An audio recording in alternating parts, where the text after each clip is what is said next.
안녕하세요. 하마터면 돌이킬 수 없는 불행에 빠질 뻔했던 40대 여자입니다. 저는 아주 화목한 가정에서 자랐어요.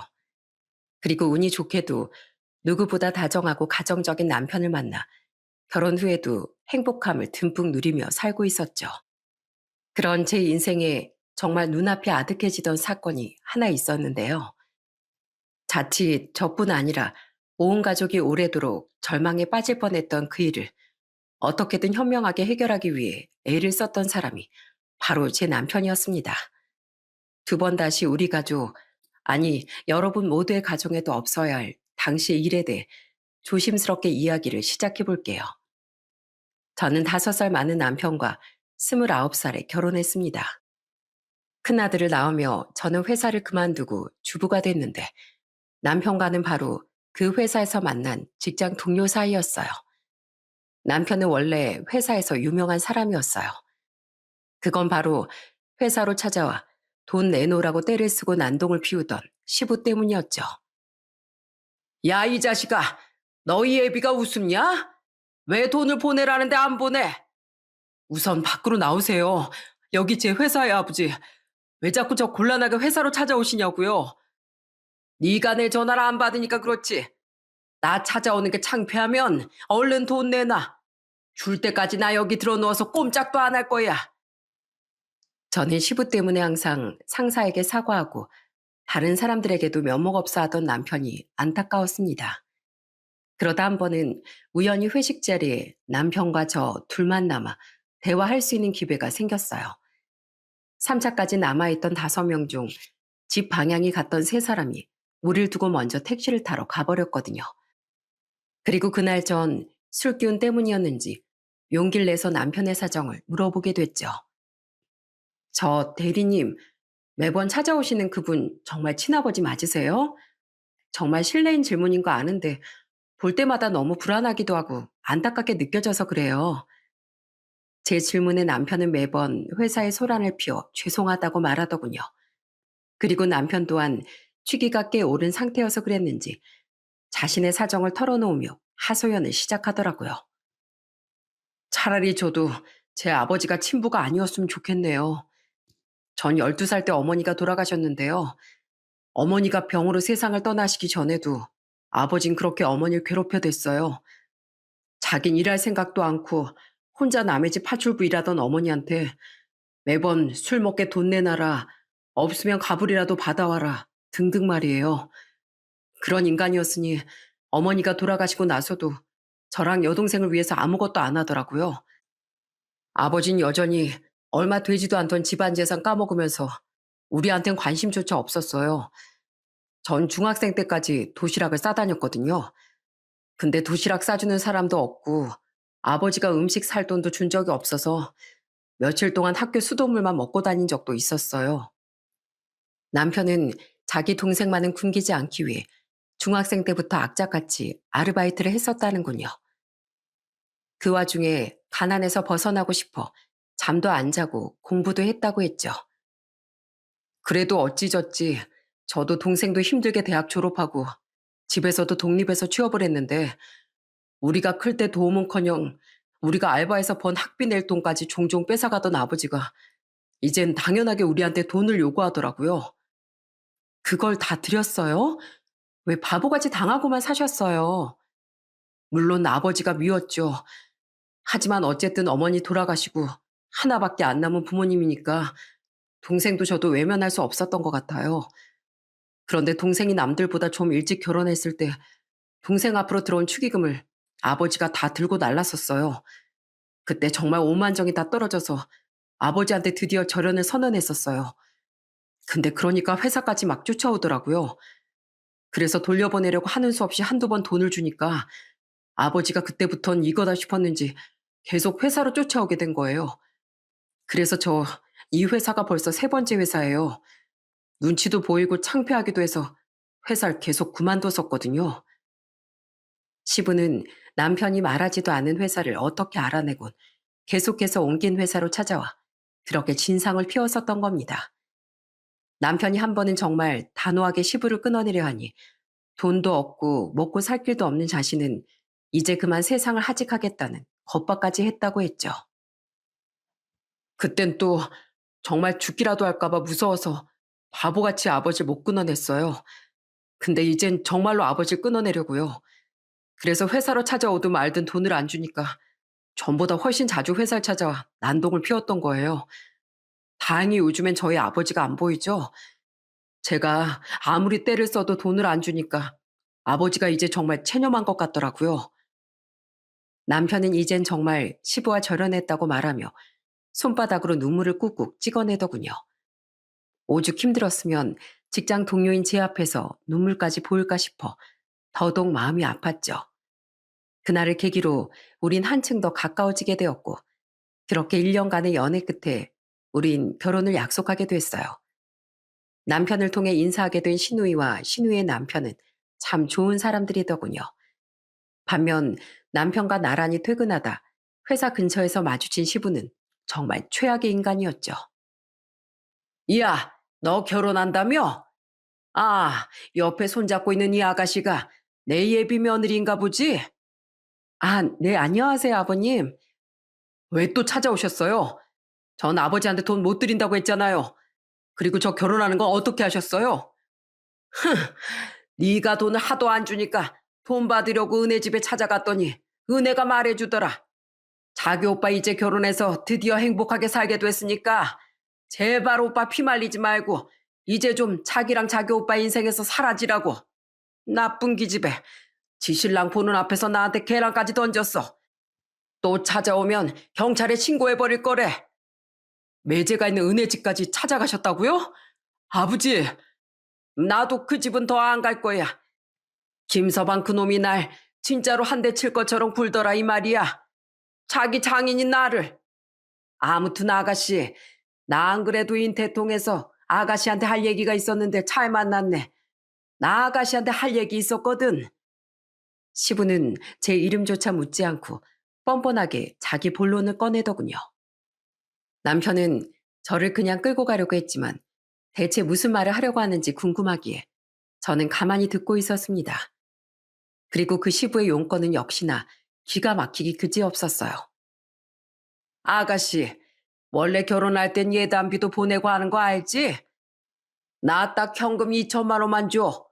그럼 나 결혼식장에도 안 나타나고 앞으로 두 사람 앞에 진짜 얼씬도 안 할게.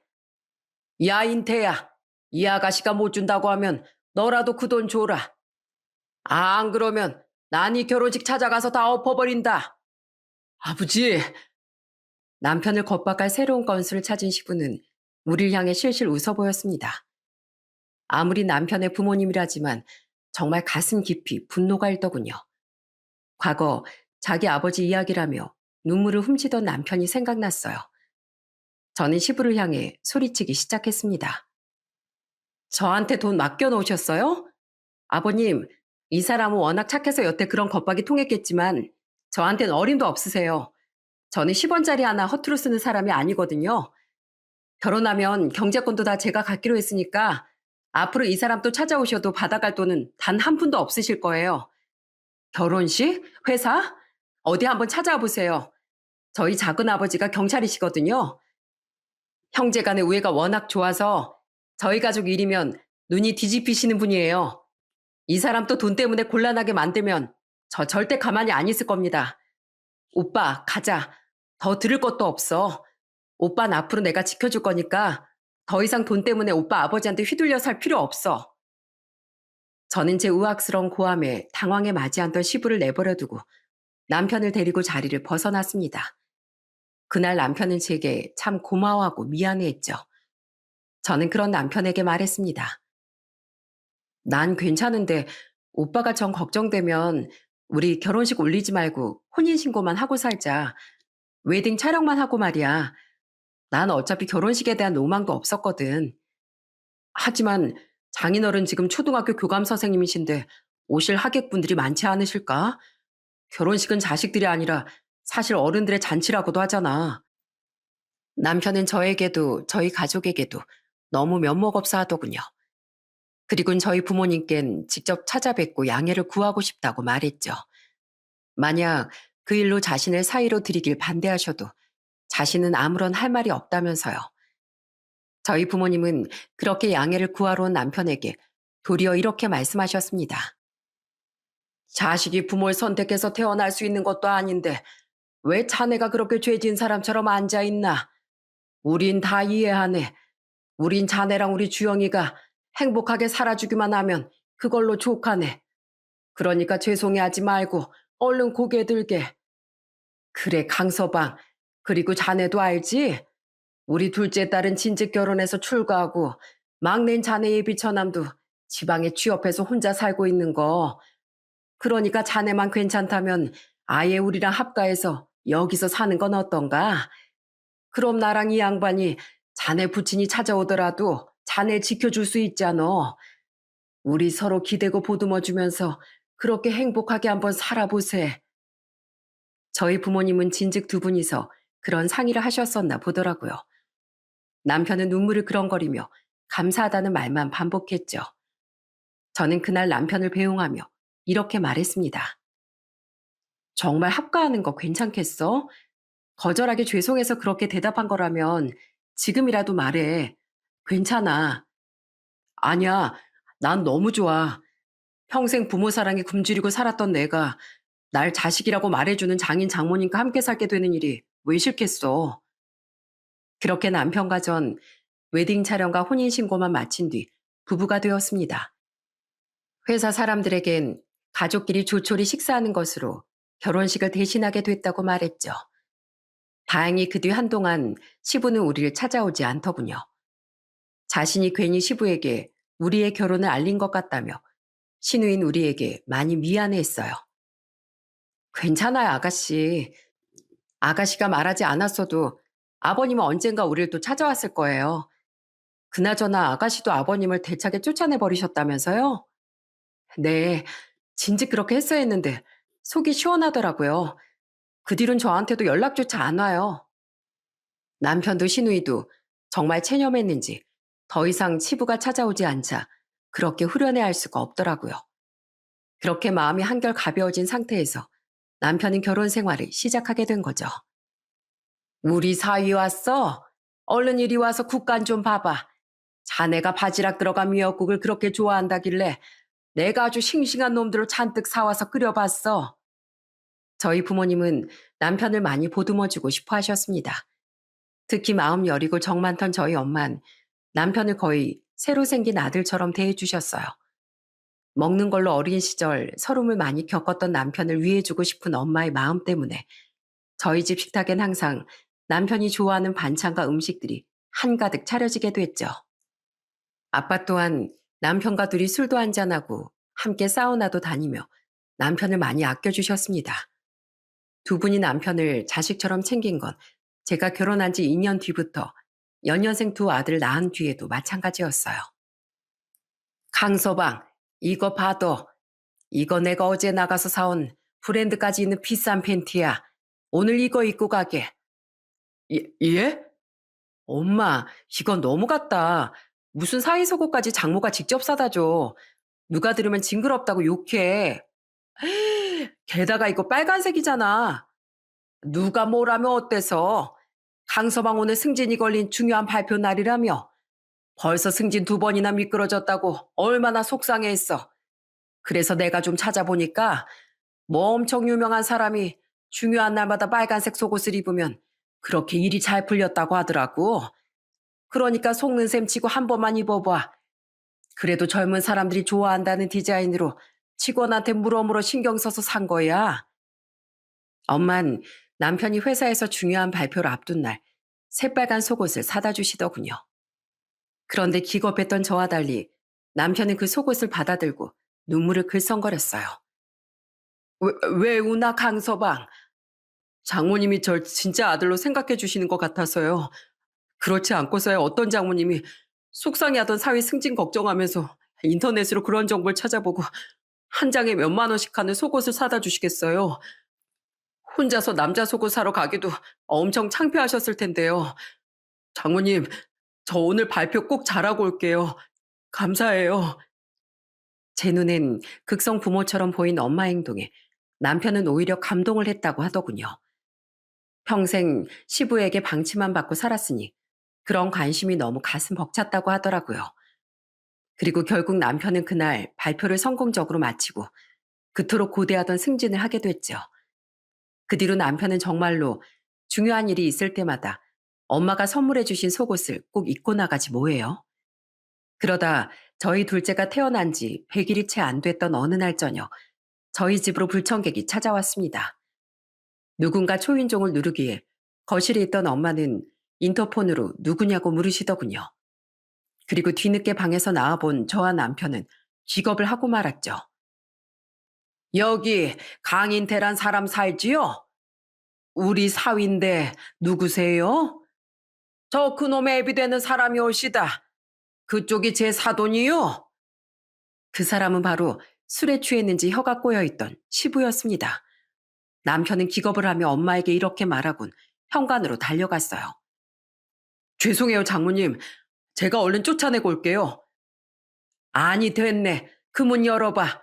안 그래도 내가 자네 부친 살면서 꼭 한 번은 만나보고 싶었네. 아니, 자네 내 뒤로 와.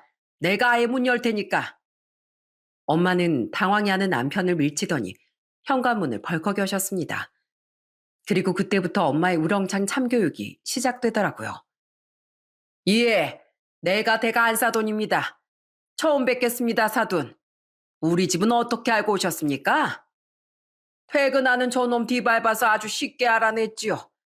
근데 댁 따님이 하도 나한테 겁박질을 해놔서 그동안 못 찾아오다가 술 마신 김에 생각해보니 열이 받아서 찾아왔습니다.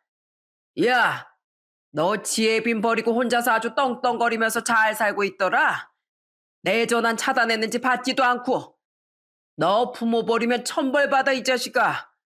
난 너희들이 돈 안 줘서 하나 있는 전셋집도 날리고 월세집에서 살고 있다고. 감히 어디서 내 사위한테 천벌받는다는 소리를 합니까? 얼마나 자식을 우습게 봤으면 그렇게 돈을 뜯어내고도 미안한 마음을 갖긴커녕 자기 아들이 초부모하고 같이 살고 있는 집까지 찾아와요. 내가 우리 착한 사이랑 같이 살면서 언젠가 한번 마주치면 사돈한테 이 말을 꼭 전해주리라 다짐했습니다. 사돈, 아니 당신, 어디 가서 그쪽이 자식들 부모라고 말하고 살지 마세요. 그건 자식에게 헌신하는 세상 모든 부모를 욕되게 하는 일이니까요. 돈 없다고 자식 탓할 시간에 스스로 나가서 공병이라도 주워 팔면서 돈 벌어 살 생각을 하시고요. 만약 내 사이 또 찾아와서 눈에 눈물 나게 하면 그땐 내가 진짜 부모의 사랑이 뭔지, 부모가 자식 위해서 무슨 짓까지 할 수 있는지 보여줄 겁니다. 얘 주영아, 찬물 좀 양동이 가득 받아와라. 네 시아버지 술깨게 확 부어줄라니까. 엄마의 호통에 시부는 흠칫하더니 얼른 주랭랑을 쳐버리더라고요. 남편은 그런 엄마에게 시부가 혹시 달려들기라도 하면 어쩌려고 그러셨냐며 걱정하듯 채근하더라고요. 엄만 그런 남편을 꼭 안아주며 이렇게 말씀하셨죠. 자식이래 무리고 부리고 가릴 생각부터 하는 부모가 어디 있나. 강서방, 자네 살면서 아무 걱정하지 마. 우리랑 주영이가 자네에게 오는 풍파 이젠 다 막아주면서 살 테니까. 그날 약속이 있어 늦게 돌아오신 아빤 그 이야기를 듣자마자 남편이 마음을 다치진 않았는지부터 걱정하셨습니다. 그런 부모님께 남편의 아내로서 참 감사하더라고요. 이후에도 엄만 극진한 남편 사랑을 보여주셨어요. 결혼 7년 차엔 남편이 건강검진 결과 위암 판정을 받은 적이 있는데 다행히 초기에 발견되어 항암 없이 수술 후 열흘간 입원했었습니다. 그때 일하던 아빠와 애들을 돌보던 절 대신에 남편 옆에 아예 상주하며 간병을 해주었던 사람도 바로 저희 엄마였죠.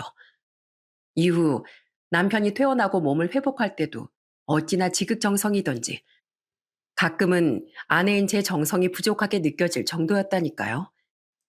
다행히 남편은 몸을 잘 회복해 회사에도 복직하고 꾸준한 건강관리와 추적 검사만 받으며 일상으로 돌아왔어요. 그렇게 시간은 빠르게 흘러 어느덧 결혼 9년 차가 됐던 어느 날이었습니다. 장인어른, 이번 주말엔 저랑 같이 북한산 등산하는 거 어떠세요? 아, 나야 좋지. 그럼 등산 갔다가 오랜만에 둘이 맛있는 것도 먹고 들어오자고. 당시 아빤 교장으로 막 은퇴한 지 몇 개월 안 되셨을 때였어요. 평생 교육을 위해 헌신하며 살았으니 이젠 취미 생활을 즐기고 싶다던 아빠는 당시 등산 동호회 가입해 등산에 빠져 계셨습니다. 그런 아빠를 위해 남편은 직접 아빠에게 등산복과 등산용품까지 선물했었어요. 그래도 자신이 따라간다는 말은 하지 않았었는데 그날은 무슨 바람이 불었는지 아빠에게 같이 등산을 가고 싶다고 하더군요. 그렇게 두 사람은 그 주 주말 북한산으로 등산을 가게 됐습니다. 여보, 내가 아침에 김밥 좀 쌌으니까 올라가서 강서방이랑 먹어. 항상 말하지만 다치지 않게 조심해서 다녀와. 남편 걱정해 주는 건 역시 우리 마누라뿐이로구만. 아빠 남편은 평소처럼 아주 즐거운 표정으로 집을 나섰어요. 그런데 그날 오후 집으로 들어온 아빠의 표정이 나갈 때와 달리 어둡기 그지없더군요. 엄만 그런 아빠를 걱정스럽게 바라보며 물으셨죠. 당신 어디 아파? 아니야. 올 때 버스에서 멀미 좀 했어. 나 좀 먼저 들어가서 씻고 쉴게. 그날도 다음 날도 남편은 평소와 다름없는 모습이었습니다. 반면 아빠의 표정은 계속 멀미를 하는 것도 아닌데 나날이 안 좋아지시더군요. 특히 남편이 회사에서 돌아와 다녀왔습니다, 장인어른 이라고 말할 때마다 흠칫흠칫 놀라기까지 하셨죠. 당신 진짜 아빠랑 무슨 일 없었어? 아빠 요 며칠째 등산은커녕 집 앞 공원 산책도 안 나가시고 입맛 없다면서 밥도 잘 안 드셔. 게다가 당신이 쳐다보기만 해도 뭔가 덜덜 떠시는 것 같은데 내 기분 탓인가? 하지만 제 물음에 남편은 어색하게 웃으며 어깨만 으쓱할 뿐이었어요. 엄마도 저도 무슨 일이 있었던 것 같긴 한데 두 사람 다 별말이 없어 묘한 답답함에 사로잡혔습니다. 그런데 계속 밥도 잘 드시지 않던 아빠는 결국 등산을 다녀온 지 일주일 뒤 열까지 나서 자리에 알아 누우시더라고요. 생전 감기 한 번 잘 안 걸리던 사람이 왜 열이 안 떨어진대? 그러니까 밥을 잘 챙겨 먹었어야지. 자, 잠깐 일어나 봐. 내가 죽 끓여왔어. 내가 먹여줄게. 아휴, 아프지 마. 난 당신 없으면 못 살아. 저와 남편은 걱정스러운 눈으로 해열제를 먹고 누워 계시던 아빠를 지켜보았습니다. 엄마는 아빠가 걱정되어 직접 죽을 침대에 누워있던 아빠에게 먹여주려고 하셨죠. 그런데 아빠가 대뜸 눈물을 주르륵 흘리시지 않겠어요? 당신 왜 울어? 왜 그렇게 많이 아파? 아예 병원을 갈까? 아니야, 여보. 그런 게 아니라 내가 이런 당신 애정을 받을 자격이 있는 사람인가 싶어서 그래. 뭐? 아유, 사람 참 아프니까 별 실없는 소리를 다 하네. 얼른 먹고 한숨 푹 자. 엄마는 우리와 함께 방을 나오며 이 아빠가 늙긴 늙나 보다. 저런 약한 소리를 다 하고 라고 말하며 웃으셨습니다. 그땐 저도 그런 줄로만 알았어요. 하지만 그때 엄마와 전 희미하게 어두워졌던 남편의 표정을 알아챘어야 했던 겁니다. 왜냐하면 다음날 아침 아빠는 엄마도 눈치채지 못할 만큼 아주 조용히 간단한 짐을 싸서 자취를 감춰버리셨거든요. 가족 모두에게 똑같은 장문의 문자를 남긴 뒤 말이죠. 내가 가족들에게 너무 씻을 수 없는 짓을 저질렀어. 난 고작 한순간의 쾌락과 유혹 때문에 가족을 저버린 용서받지 못할 인간이야. 일평생 어린 학생들만 보고 살다가 뒤늦게 내 또래들, 나와 같이 은퇴하고 살아가는 사람들을 만나다 보니까 내가 너무 들떴었나 봐. 여보, 난 천사 같은 당신 옆에 있을 자격이 없는 사람이야. 그리고 우리 착한 두 딸, 그리고 아들아, 난 너희들의 떳떳한 아버지로 남을 자격도 스스로 버린 사람이다. 강서방, 내가 더 손쓸 수 없을 정도로 가족들 가슴에 큰 상처를 남기기 전에 지금이라도 막아줘서 진심으로 고맙네. 모두들 난 떠나서 혼자 평생 속죄하며 살 테니 날 찾지 마. 정말 미안해. 대체 무슨 잘못을 저지르셨기에 이런 문자를 남기고 떠나기까지 하셨는지 미치고 팔짝 뛸 노릇이었습니다. 저는 저와 엄마처럼 충격을 받고 얼굴을 두 손으로 감싸던 남편에게 마구 채근했어요. 그리고 결국 모든 사실을 털어놓은 남편의 말에 엄마 전 또 한 번 더 큰 충격에 휩싸이고 말았죠. 당신은 뭐 알고 있지? 그래서 일주일 동안 아빠가 당신만 보면 이상하게 구셨던 거야. 그치? 얼른 말해봐. 대체 우리 아빠가 무슨 잘못을 해서 이러시는 건데, 어? 그게 사실은 장모님, 제 말 마음 단단히 먹고 들으세요. 장인어른 사실 나가던 등산 동호회에서 어떤 가정 있는 여자랑 외도를 하고 계셨습니다. 제가 2주쯤 전에 회사 회식 때문에 노량진 수산시장에 간 적이 있었거든요. 근데 횟감을 사서 식당에 들어가려는데 거기서 장인어른이 웬 여자랑 엄청 다정하게 술을 드시고 계시더라고요. 분명 그날 오후에 등산 모임 갔다가 늦게 들어온다고 하셨었는데요. 그래서 놀라서 우선 다른 식당으로 들어가긴 했는데 보통 일이 아니다 싶어서 우선 조용히 장인어른 뒷조사를 했어요. 제발 아니길 바랬는데 장인어른은 그 여자랑 최근부터 만남을 가지고 계셨던 게 맞더라고요. 뭐? 자네 장인이 뭘 했다고? 죄송해요, 장모님. 진즉 말씀드리고 싶었는데 이걸 어떻게 해결해야 하나 저도 너무 고민이 많았어요. 장인어른이 평소 얼마나 훌륭한 교육자셨고 집안에서도 좋은 남편, 좋은 아버지셨던 걸 아니까요. 그래서 고민 끝에 장인어른께 등산을 제가 제안했던 거예요. 아빠 등산을 갔던 날 남편은 아빠 김밥을 다 먹고 난 뒤 자신이 모든 사실을 알고 있다고 말했다더군요. 그때 당황한 아빠는 횡설수설하며 이렇게 말했다고 했죠. 수산시장에서 날 봤다고? 강서방, 오해일세, 오해야. 난 계속 싫다고 했는데 그 여자가 자꾸 한 번만 만나달라고 때를 써서 그날 딱 한 번 술 한잔 한 게 다야. 거짓말하지 마세요. 알아보니까 한두 번 만난 게 아니셨던데요. 저 증거 사진도 보여드릴 수 있어요. 여기요. 뭐라고? 자네 설마 내 뒷조사까지 했나?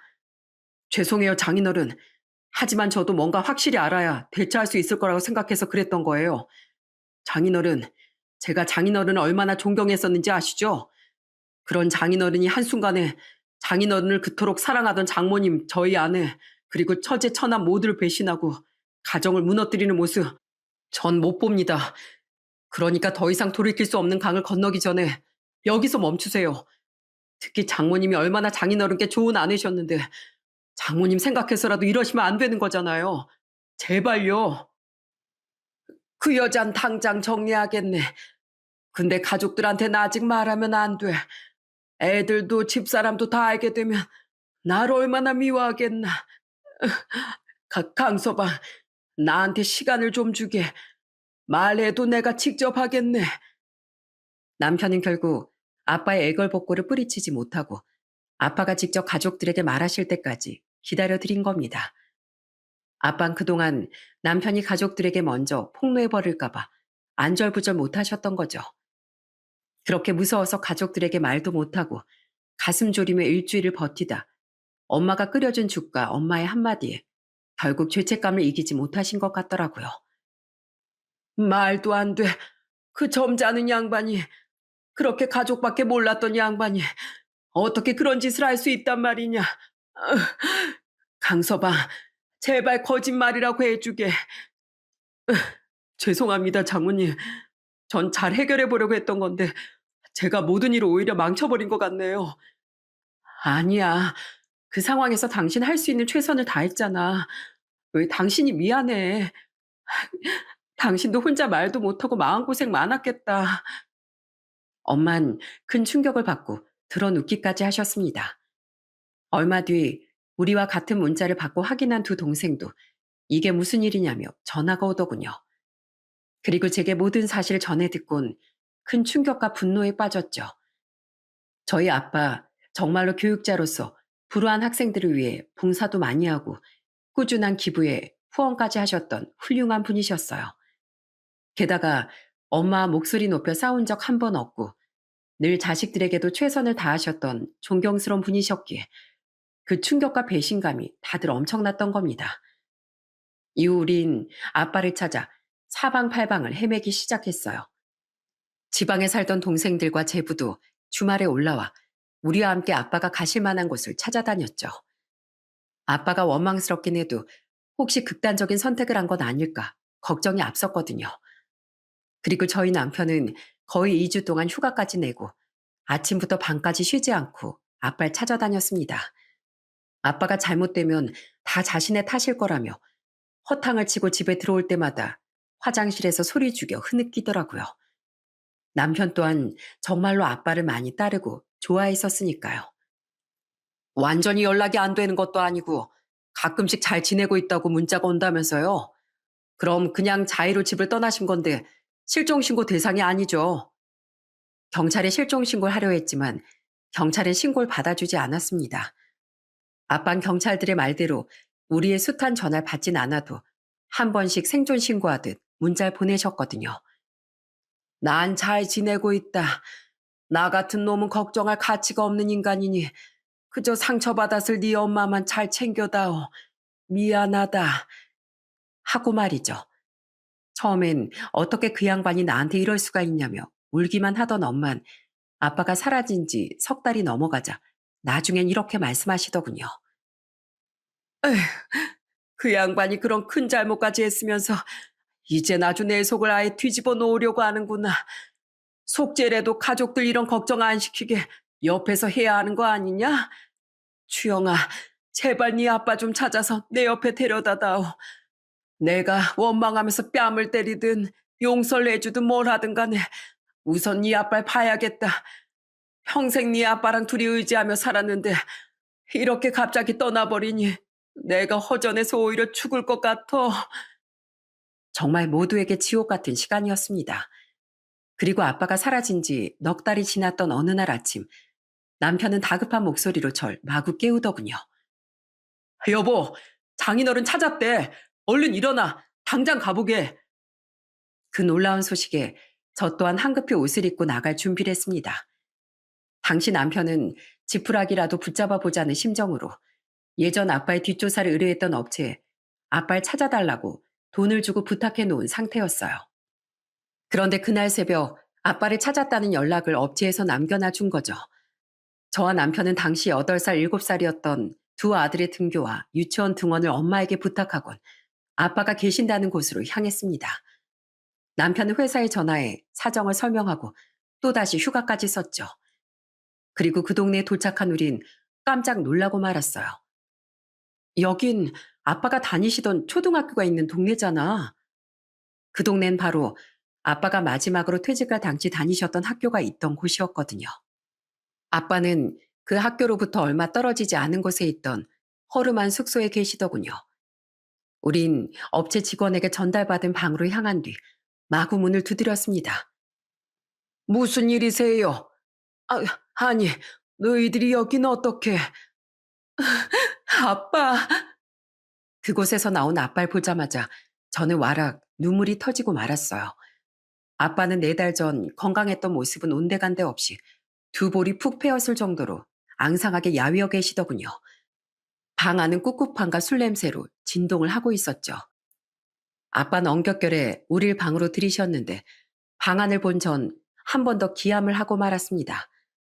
그곳엔 엄청난 양의 술병과 메모지로 보이는 종이들이 바닥이 보이지 않을 정도로 잔뜩 나뒹굴고 있었거든요. 아빤 몸이 좋지 않은 듯 휘청거리며 벽에 기대 바닥에 철푸덕 앉으셨어요. 저와 남편은 그런 아빠에게 눈물을 흘리며 원망의 말을 내뱉었죠. 아빠, 진짜 어떻게 이렇게 가족들을 걱정시킬 수가 있어요? 엄마가 아빠 걱정 때문에 매일 밤 얼마나 많이 우시는지 알긴 하세요? 잘 있다고 문자만 보내놓으시면 다예요? 그리고 대체 이 동네는 왜 와 계신 건데요? 우린 여기 계신 줄도 모르고 아빠 고향을 얼마나 뒤졌다고요. 내가 마지막으로 존경받는 인간으로 남아있었던 이곳에서 내가 지은 죄를 속죄하고 싶었다. 이곳에서 이렇게 스스로 벌을 주면서 마지막을 준비하고 싶었어. 지나다니는 학생들을 보기만 해도 만인의 모범이 돼야 할 교육자란 인간인 내가 무슨 파렴치한 짓을 했나 싶어 죄책감이 배로 밀려왔거든.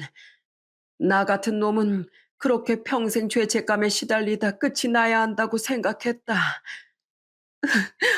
무슨 아직 60대 중반도 안 된 분이 마지막이니 뭐니 하는 소리라세요. 마른 것 좀 봐. 아빠, 밥도 안 드시고 이렇게 술만 드시며 사신 거죠? 왜요? 그렇게라도 빨리 생을 마감하고 싶으셨어요? 그게 진짜 가족들을 위한 일이라고 생각하신 거예요? 맞아요, 장인어른. 이건 절대 가족들을 위한 일이 아니에요. 장인어른 혹시 나쁜 선택하실까봐 제가 얼마나 걱정했는지 아세요? 장인어른이 그렇게 떠나버리시면 제가 얼마나 죄책감을 느낄지 상상은 해보셨냐고요. 가장으로서 진짜 가족들을 위한다면 진심으로 눈앞에서 용서를 구하시고 가족들이 원망을 하든 용서라든 그 선택을 기다리셨어야죠. 장모님이 얼마나 마음 여린 분인지 알면서 장인어른은 장모님께 또 다른 큰 상처를 주신 거라고요. 미안하다 주영아. 미안하네 강서방. 하지만 내가 무슨 염치로 용서를 바랄 수 있었겠는가. 자네 장모와 애들이 날 용서해 준다고 한들 내 무슨 염치로 고개를 들고 가족들 옆에서 살아갈 수 있었겠어. 그래서 가족들을 위해 그냥 떠나온 건데 오히려 가족들 마음을 더 힘들게 했다니 내가 참으로 면목이 없네. 남편은 아빠의 손을 잡고 우선 병원으로 가자고 설득하더군요. 마찬가지로 아빠 옆에서 눈물을 흘리고 있던 제 눈에 반쯤 구겨져 있던 메모지의 내용이 눈에 들어오더라고요. 그렇게 저는 메모지들에 적혀 있던 아빠의 일기 같은 메모를 몇 개 주워서 읽게 됐습니다.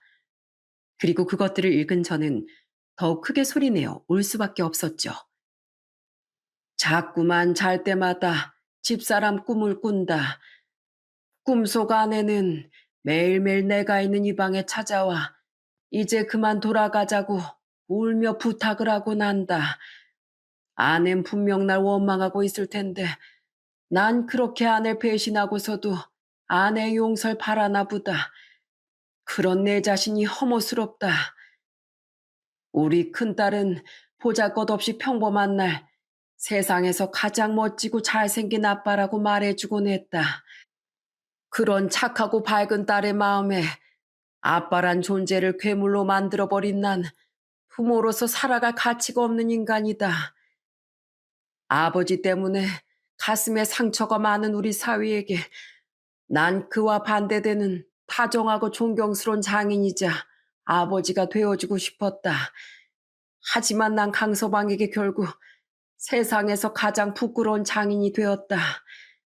내 허물을 모두 알았으면서도 어떻게든 날 바른 길로 이끌어주려던 사위에게 참 고맙다. 그리고 두 번째 못난 아버지가 되어주어서 너무나 미안하다. 저를 따라 메모들을 읽어본 남편은 눈물을 뚝뚝 흘리며 아빠에게 이러더군요. 장인어른, 아직 늦지 않으셨습니다. 장모님이 우리가 장인어른 계신 곳으로 간다니까 이러셨어요. 와서 장모님께 제대로 용서를 빌면 서서히나마 용서해 줄 테니까 자신에게 진심으로 미안하면 이제 그만하라고 말해달라고요. 처음엔 다들 화가 많이 났었지만 저희 집사람도 처제랑 처남도 장인어른을 다들 보고 싶어 하고 있어요. 장인어른, 장인어른께서 비록 이렇게 실수를 한번 하셨지만 그럼에도 불구하고 이토록 다들 장인어른을 걱정할 만큼 장인어른께서 좋은 남편이자 아버지셨던 거라고 생각해요. 그러니까 천천히 다시 존경스러운 남편이자 아버지로 그리고 제 장인어른으로 돌아와 주세요. 제가 도와드릴게요. 으, 되겠나? 내가 과연 그럴 자격이 있을까? 주영아, 이 아빠가 정말로 아직 돌아갈 자리가 남아있는 게냐? 몰라요, 진짜. 이렇게 사람 걱정시키면서 마음껏 원망도 못하게 하고 아빠 진짜 나쁜 사람이에요. 그래도 엄마가 아빠 용서해준다고 하셨으니까 저도 아빠 한 번만 용서해드릴게요. 그러니까 이제 우리 같이 돌아가요.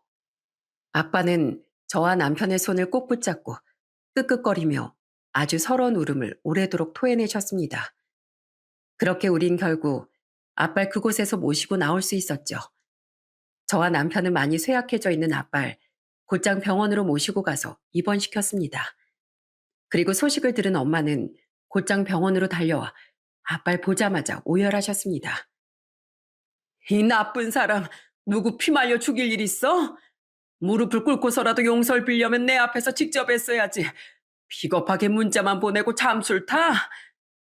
엄만 깡마른 아빠를 차마 세차게 때리지도 못하고 힘없는 주먹으로 아빠의 팔만 연신 내려치시더군요. 아빤 그런 엄마에게 고개도 들지 못하고 미안하다는 말만 반복하셨어요. 엄만 그런 아빠 앞에 앉아 한참을 우시더니 이렇게 말씀하셨죠. 지금까지 당신이 나랑 우리 애들을 위해 한 번도 한눈 안 팔고 헌신한 거, 돌아가신 내 친정 부모님께 자식임에도 불구하고 나 몰라라고 살았던 내 친정 오빠들보다 훨씬 친자식처럼 잘해줬던 거, 평생 힘든 학생들을 위해 봉사하며 살았던 것들 모두를 생각해서 이번 한 번만 딱 당신 용서해 줄게. 하지만 이번 한 번뿐인 거 명심해. 두 번은 없어. 그러니까 얼른 몸 회복하고 집으로 돌아와. 와서 맨날 맨날 내 다리도 주물러주고 나 대신 집안일도 해줘. 그렇게 나한테 평생 속죄하면서 살아. 당연하지. 고마워 여보. 그리고 정말 미안해. 내가 당신 볼 염치가 없어.